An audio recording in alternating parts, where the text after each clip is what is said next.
Body odor, legitimized gambling targeted at the youth of America, and people paying for a 25-cent car with a $20 bill. Does all of that sound interesting and exciting to you?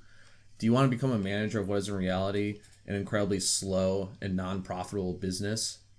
Well then, TCG Card Shop Simulator might be the game for you.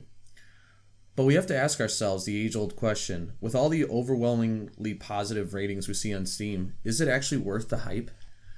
It's weird. With the slow but steady rise in simulator games over the years, people have joked about how all games are now being made based on their real-world job. And well, I guess it's finally my turn. Way back in the day, when PewDiePie was still making Minecraft videos for just only hundreds of thousands rather than millions of subscribers, and JonTron wasn't the bleeding heart racist he is today, I was actually a manager of a card shop. Now, we mostly cater to sports cards, but you can bet your sweet bippy that we had Magic the Gathering and Pokemon in there as well. And playing this game scratched an itch from a long, long time ago. And all the comical tropes that this game hints at are very true about running a card shop.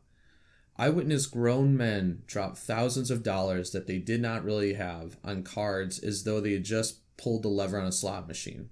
The only difference between the two was that when you won at slots, you directly got that money.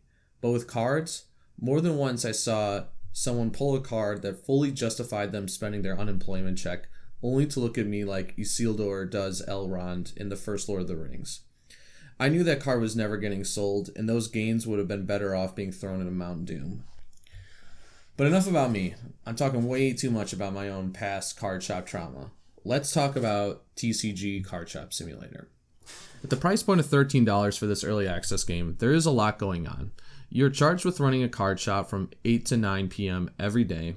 You somehow had this amazing luck that despite whatever the day of the week it is, having the best foot traffic money can buy.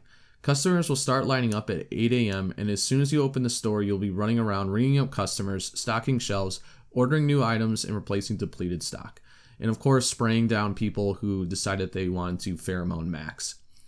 You can expand your stock, buy another store, pay bills, increase the number of trinkets you sell, price your inventory, and it's all rinse and repeat day in and day out.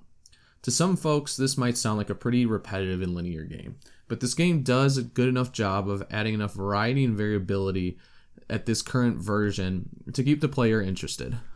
The first day I bought this game, I put in 8 hours and still saw how long of a way I had to go before I ever got to any of the real game items to sell.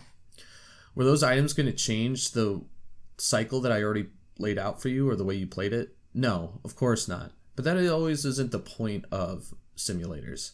Endgame content is just to make you run your business or whatever you're simulating more efficiently and help you focus on other things you maybe didn't have as much time to do before.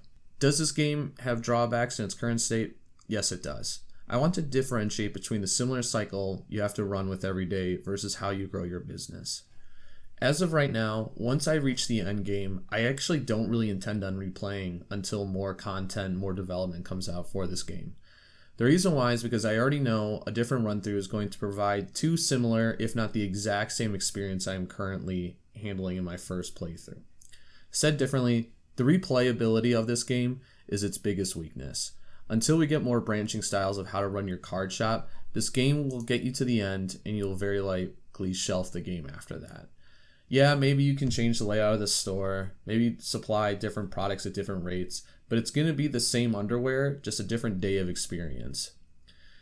It's not a huge problem for me, but the grinding nature of leveling might also be a huge turnoff for some folks. Having to ring up customers, open packs, and buy items just to get the next level of experience to unlock new items or sell rooms to expand may not jive with a lot of people, but I'll leave that for you to decide. Overall, is the game worth the hype?